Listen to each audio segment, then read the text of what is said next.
Dhandhuka સૂર્યલોક society Dharmnagar અને વલ્લભાચાર્યમાં પરંપરાગત રીતે હોળી પ્રગટાવવામાં આવી। અમદાવાદ જિલ્લાના ધંધુકા શહેરમાં સૂર્યલોક સોસાયટી ધર્મનગર અને વલ્લભાચાર્ય વિસ્તારમાં અનેક વર્ષોથી પરંપરાગત રીતે હોળી પ્રગટાવવાની પ્રથાને જીવંત રાખવામાં આવી રહી છે। આ તહેવારમાં સ્થાનિક રહેવાસીઓ, નાના મોટા ભાઈઓ તથા બહેનો ઉમંગભેર ભાગ લે છે। ધર્મ પ્રેમીજનોએ ખજૂર, ધાણી અને શ્રીફળ ચડાવી દર્શન કર્યા। હોળી પ્રગટાવ્યા બાદ મોટી સંખ્યામાં શ્રદ્ધાળુઓ ખાસ દર્શન માટે ઉમટી પડે છે। પરંપરા મુજબ ભાવિક ભાઈઓ બહેનો ખજૂર, ધાણી અને શ્રીફળ લઈ આવે છે અને હોળીને અર્પણ કરે છે। આ પવિત્ર પ્રસંગે પૂજન વિધિ બાદ શ્રીફળ અને ધાણીનું દહન કરવામાં આવે છે, જે વિઘ્નોનો નાશ કરે અને જીવનમાં સુખ સમૃદ્ધિ લાવે તેવી માન્યતા છે। નવપરિણીત દંપતીઓએ પણ હોળીના દર્શન કરીને આશીર્વાદ મેળવ્યા।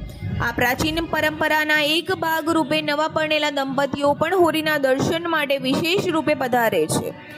તેઓ મંદિરના પ્રાર્થના કરી વૃદ્ધો અને સ્નેહીજનોના આશીર્વાદ લે છે। આ ઉપરાંત યુવાધન અને બાળકોમાં પણ હોળી પ્રગટાવવાની આ પરંપરાને લઈને ખાસ ઉત્સાહ જોવા મળ્યો।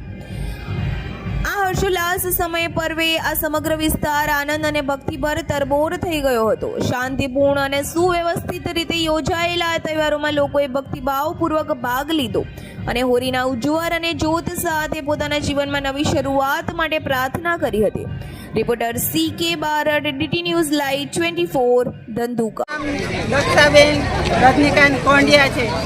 અહીંયા 20 વર્ષથી હોળી પ્રગટે છે અને વલ્લભાચાર્ય 1, વલ્લભાચાર્ય 2, વલ્લભાચાર્ય 3 સમગ્ર પરિવાર સાથે બધા નાના મોટા ભાઈઓ બહેનો બધા દર્શન કરવા આવે છે। કોઈ ખજૂર લાવે, કોઈ ડાળિયા લાવે, પ્રસાદી વેચાય છે, શ્રીફળ હોમાય છે અને સમગ્ર પરિવાર સાથે બધા લાભ લે છે હોળીનો। મારું નામ ગોરધનભાઈ ભૂધનભાઈ પરમાર।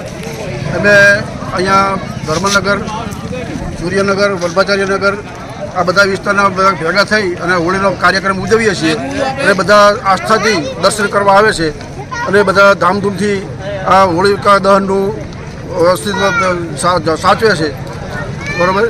અને બધાની આસ્થા